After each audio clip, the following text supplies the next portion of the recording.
India's largest airline, commanding 64% of the domestic market, just brought the country's aviation system to a halt. Over 4,000 flights cancelled, thousands of passengers stranded, on-time performance plummeting to a catastrophic 3%. Was IndiGo's December meltdown calculated? Despite having 20 months' notice of new pilot rest rules, the airline did very little to bolster its crew to be able to adhere to those rules. When the crisis hit, it secured regulatory exemptions within days. Was this then a brazen exercise of monopolistic power, or simply spectacular mismanagement? Let's talk. It's Tuesday, the 9th of December. I'm Anirban Chowdhury. This is the Morning Brief.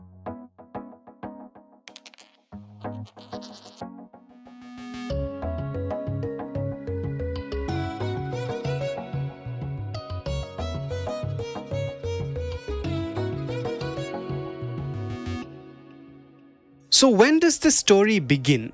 Here's my colleague and ET's aviation tracker, Arindam Majumdar.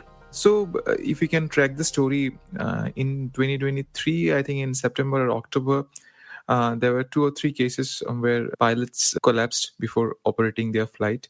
One famously in Nagpur, just at the boarding gate, before operating an IndiGo flight only, the pilot collapsed. So there was a huge call and pressure on the government to reform the original pilot rest duty rules, which in fact have undergone a lot of variations in 2011 once and 2019 once. So the change in rules were first announced in January 2024.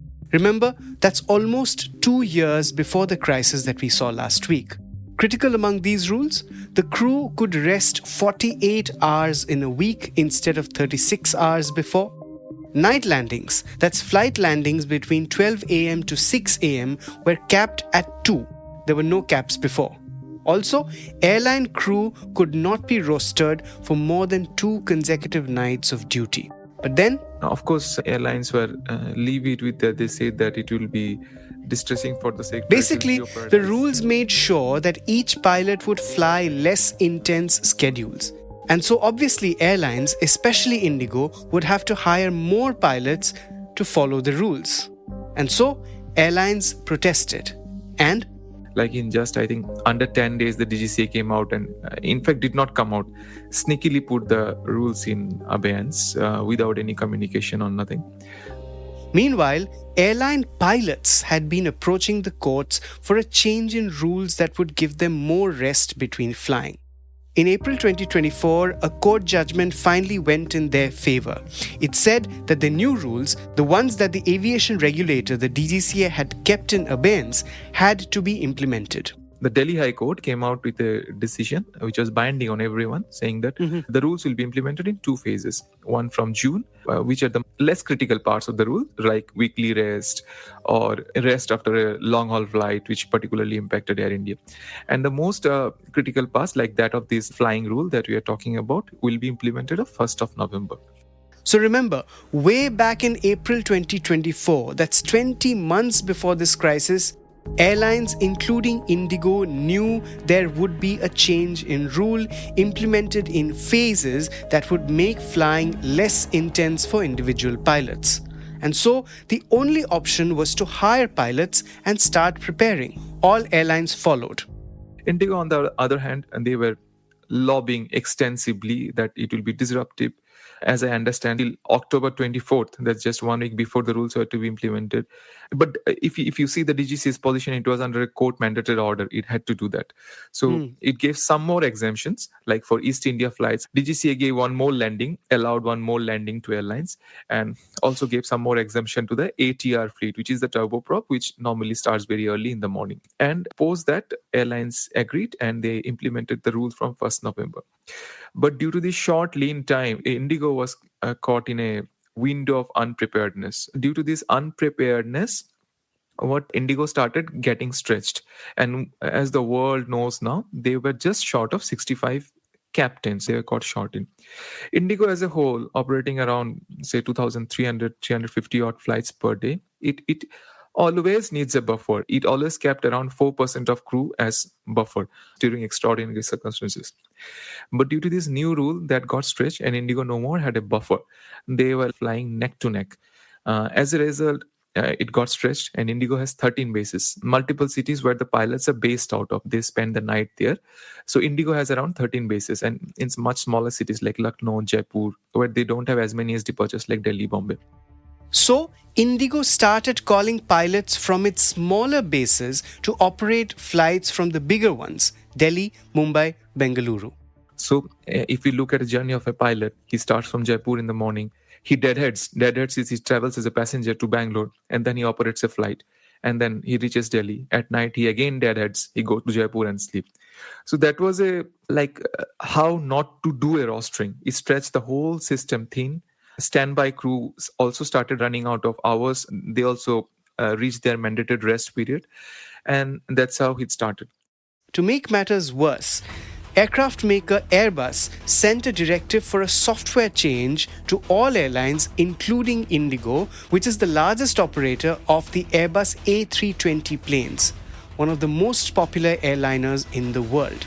But definitely, neither anyone, not any journalist, nor even IndiGo's top management did not understand that it was going to tip over, because even after the software update was done, we saw CEO Peter Wilbers coming out in public, posting on LinkedIn, praising the team for doing a fantastic job for putting on time. Remember, even this congratulatory message came just a couple of days before the crisis. It was a minor job, as engineers told me, probably taking around 15 to maximum 20 minutes per aircraft.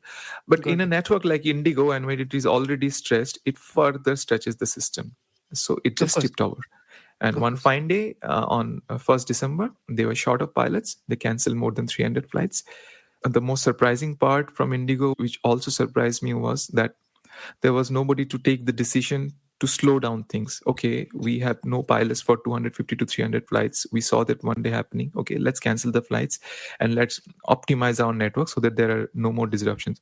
No one took that call. That kept on happening on 2nd. That kept on happening on 3rd, which was the worst. There were 750 flights were cancelled, and which then came out in public with overflowing airports, pilots sitting without flights, and that was when the mess came out totally in public.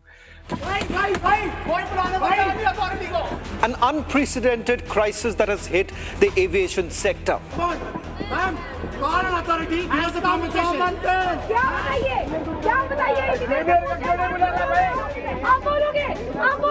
IndiGo is facing its worst operational meltdown in years, leaving tens of thousands of passengers stranded across the country.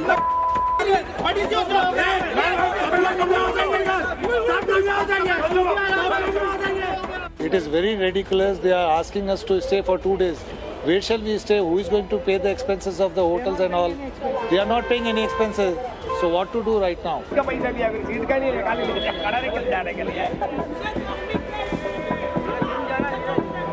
They should refund the money. Why the people should suffer for it? So let's zoom out a little now. Airline operations, especially for a carrier like IndiGo, are planned and structured months in advance. They depend on the world's most efficient rostering software that also keep ample scope for last-minute disruptions. So, for how long had IndiGo actually been unprepared? Here's Ameya Joshi, a network planning expert and founder of Network Thoughts. Yeah, I think this goes back 6 months to 1 year, because that's the typical time needed for pilot planning. Now, did IndiGo do it? They always knew it's coming 1st of November, it's coming July. They probably kept hoping that it won't be implemented until really it got out of hands of the regulator and to the court. And at that point, the airline did not have that 6 months to 1 year bracket available to actually get people up their command or recruit from outside and get as many pilots needed to fly a schedule which they were planning, had filed, got it approved, and was open for sale with bookings on them. So now you had a situation where you had flights open for sale, people booked on them, and a hope that the current pilot set would be enough to pull this through. Okay, now IndiGo has said it had a shortage of 65 captains. Does that shortage actually trigger a crisis of such massive proportions? 65 pilots, when you have 100, is a big number. But when you have 5,000, the number is not that big. You can still manage. So now it's a moral versus legal part.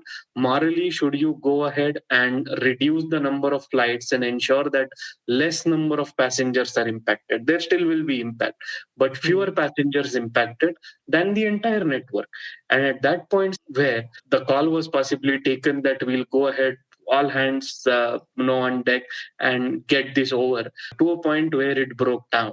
Tell me, Ameya, IndiGo has the lowest pilot to plane ratio in the country, which is, I think, 13 pilots to a plane. Does this show its limitations? I mean, irrespective of whether new rules come or not? These ratios are not the best way to understand these metrics. Today, we have modern softwares where you can configure the duty times, you can look for various scenarios, put in all the details, and then at the click of a button, the algorithms run and it gives you the need that, we have X number of pilots which are needed, X number of co-pilots which are needed. You can add in details like what is the training schedule, what is the mandatory training hours, who is hitting 1,000 hours, which is the regulator mandated hours maximum in 1 year. You can run multiple scenarios in a day. So you always had these facilities with you to check what is your need. And in this case, there are two ways. One, if you don't have the resource, which is a pilot, it's a scarce resource, you recruit from the market or plan your promotions accordingly, or you cut the schedule.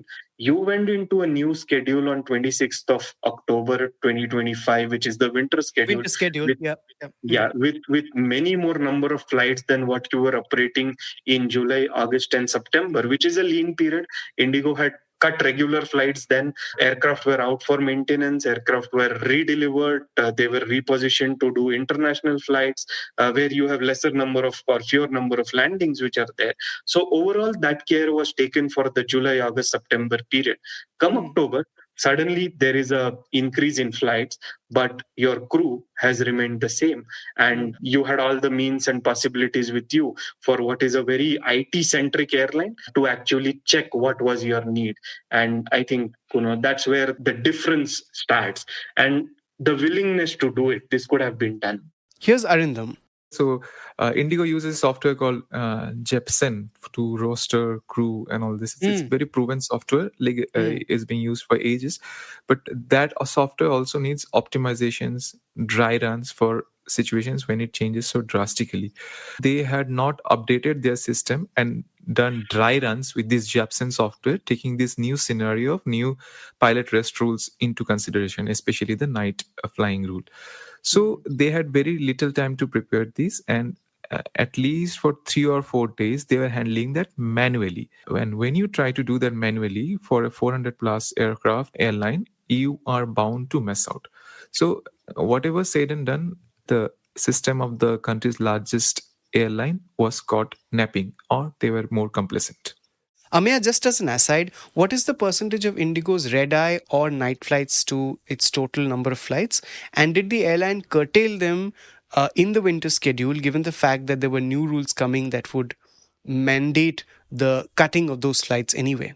About 10% of IndiGo flights are red-eye. And, I was doing some analysis, and turns out Air India Express has 11% of their flights which are between this midnight to 6 a.m. period. Of course, the absolute numbers are way higher for IndiGo for the size it has. But in terms of percentage, it is more or less in the same band which others are doing. Has it increased in winter schedule? Yes, it has, because they had reduced their schedule in the July, August, September quarter to a significant extent, weaker quarter. So what really gets reduced is the red-eye flights, because that's not when people typically fly in a weaker quarter as compared to a good quarter when people fly across the night or day to get to their destination, holidays, weddings, and so on. That's just far too many glitches and wrong decisions for an airline which runs one of the most efficient operations in the world. And that has led many to raise doubts on its intention. Did IndiGo let the crisis happen so it could convince the government of the consequences of these new rules? 3 days after the massive flight cancellations, the airline shut down its network, albeit for a short while. That decision came in 3 days later, and I think not on the best day because it was a Friday.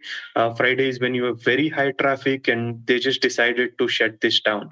There were still pilots, there were still crew, and passengers, of course. There could have been ways to actually go slow but not completely shut.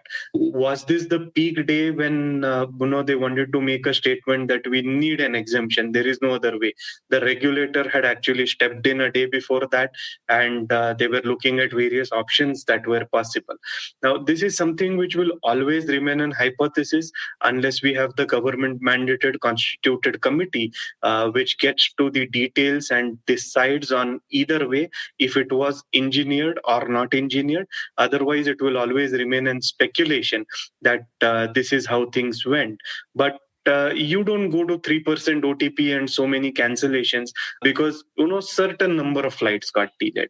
As a network planning expert yourself, what should have been the damage? Going by IndiGo's publicly announced numbers of a crew shortage. So I did my calculations, of course, back of the envelope because I don't have a rostering system or manual ways to do it for 400 planes. But I think the shortage was about 5% or the mismatch was 5%, not more than that. So had IndiGo curtailed 5% of their flights, they should have still been able to carry forward with some delays, about 7%, and they should have managed to get through from 1 week to another before they figure out what the next steps are. Anything beyond that would have still been better than the fiasco which eventually happened on 4th, 5th, and subsequently. And what has been the regulator's role in this? Wasn't it aware of IndiGo's unpreparedness? Now, flight schedules are approved based on airport slots. But there are other regulatory departments that look at crew numbers and preparedness too, right? Absolutely. That you are mandatory, and it's not only once or twice they do this. The minister had posted on his Twitter account that he took a meeting of fog preparedness, of winter preparedness. DGCA must have taken at least 8 to 10 meetings. So there was no reason. But just to put the devil's advocate from the government's point of view or from the regulator's point of view, if you see this number of pilots that IndiGo declared, 2,200 odd captains they had, and it was shot by 62 pilots. So what the DGCA rules, if you take up the civil aviation regulations, it requires a 3 set pilots per aircraft. If you go by pure maths and pure arithmetic, IndiGo was not short of number. Not short of number despite the new rules? Not short of number even with keeping the new rules too. But it's just neck to neck. That buffer was not there. But the regulations never speak about a buffer. It's the airline's own judiciousness, own proactiveness that does that. And that is expected from an operator like IndiGo. And probably the babus at DGC and the ministry were also complacent that these airline can't do anything wrong. So again, saying that by rule, if you say IndiGo has not violated any civil aviation regulation, IndiGo has been caught napping because of poor management. Captain Amit Singh, an aviation safety strategist, founder of Safety Matters, and former chief of pilot training at IndiGo, sees this whole crisis in much terser terms. This crisis is a national calamity in which one dominant airline has been able to carry out a regulatory takeover, and the masses have been affected, but that airline continues trying to justify what happened and blaming it on operational reasons. To understand why Captain Singh is saying this, we have to understand how aviation regulation has evolved in the last few years. Over the past 1.5 decades, everything has moved towards safety management system, wherein you have to evaluate the risk. You cannot operate under a rule, but you can still carry out a risk assessment. And if that risk is acceptable and kept to a reasonably low level, which is also acceptable to the regulator, then you can operate. Now, flight duty time limitations, or FDTL, which is the bone of contention in this story, works in this very dual manner. One way is prescriptive, wherein the regulator lays down the rules and the airline follows. The second is risk assessment method, which is fatigue risk management system. So you measure the fatigue. If the pilot is fatigued, you do not operate. If the pilot is not likely to get fatigued, then you can go beyond the prescriptive level, which means if a particular sector, say from Delhi to Adelaide, it's a long flight and it doesn't fit within the 13 hours, it is beyond the 13 hours, then what do? You'll have to carry two sets of pilots. But under fatigue risk, you do a risk assessment. Are there any hills or terrain in the route? How's the weather in the route? Is the crew qualified, experienced? Is there any special requirement at the destination? Do you assess the risk? Then you say on this route, I can do instead of 13 hours, I can do 16 hours, provided I give adequate rest before the flight and after the flight. So that you are stretching that. It's a flexible kind of thing based on the risk number. So that is an advantage to both the airline also and the pilots, because they're getting more rest. The airline is able to utilize the same two crew instead of putting 4 crew on that flight. So it is a win-win situation for both, provided you carry out an honest risk assessment.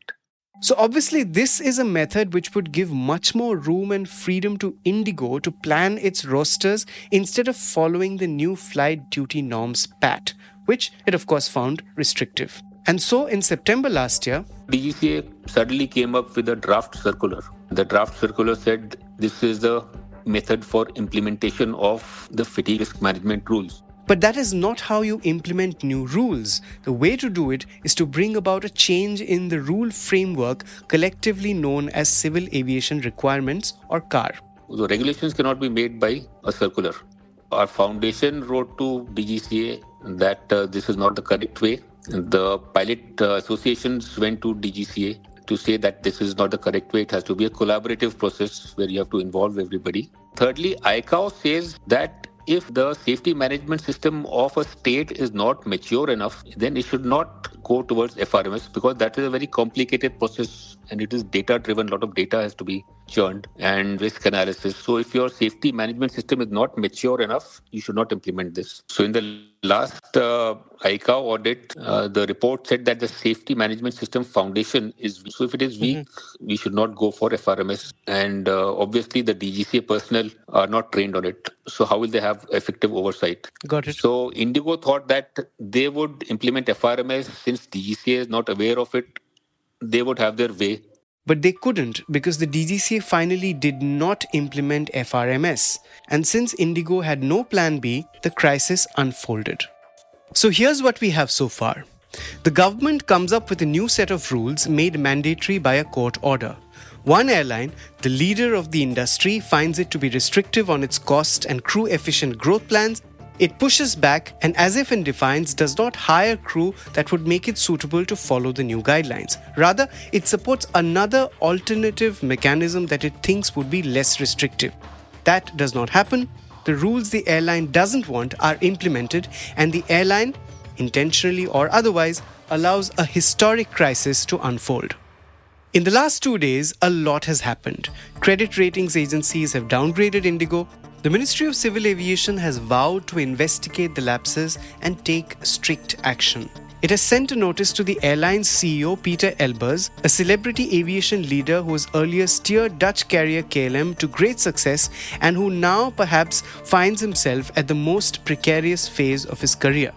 Meanwhile, of course, IndiGo has managed to get an exemption from the new rules until February 10th. It has managed a rapid bounce back too. Its on-time performance, which remember had fallen to historic lows of 3% due to massive cancellations, is now at 75% and can only improve. So how long before it comes back to normal? A week? Here's Ameya. A week, yes, where the OTP comes back to normal.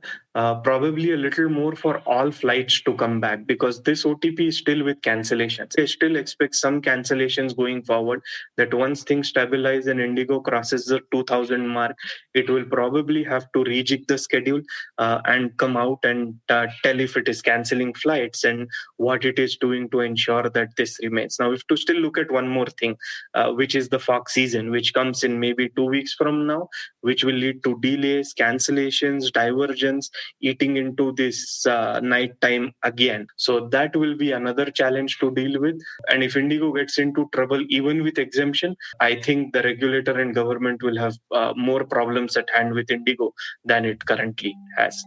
And what happens to the new flight duty rules? Will they be modified? Moderated? Here's Arindam. Yeah, so the DGC has given an exemption and it is only for IndiGo till February 10th. So I would like to believe in the DGC's good intention that this rule will come back after February 10th. But having said that, we should look at the rules more closely. For an country of India's size, of India's geography, it's unlike European nations where like if you fly 2 hours, it becomes an international flight invariably. Even domestic flight stretches up to 2 hours 30 minutes. The Arunachal sunrise and Gujarat sunrise are at very different times. So it's more comparable to the United States probably in terms of land mass area or geography. And in no country there is a pilot tested rule which caps the number of landing during night. India is fast to do that. So I think then there will be a relook. There has to be a relook whether these rules are actually feasible for what kind of air transport industry the government is trying to build or India demands. And here's Captain Amit. So the basic purpose of FTTL is to enhance safety, to ensure safety. But if you defer it, then it is basically compromising with safety. So what if something happens in this period? Then who's responsible? So the state is responsible, the DGC is responsible, not the ministry. So the pressure is coming from the ministry to DGC. DGC had refused. FTTL has to be implemented. There is no option because that's a court mandated thing. Got it. So FRMS has to be implemented in the correct sense, which means experts have to be brought in and people have to be trained and data has to be churned. Then the airline has to present to DGCA that this is our new proposal. And whether full FRMS or hybrid FRMS, that is the airline's option. But regulations have to be drawn up as a car and everybody, the public has to be given an option to comment on that. That is a proper way of doing it. Amit says IndiGo should be penalized by India's competition watchdog.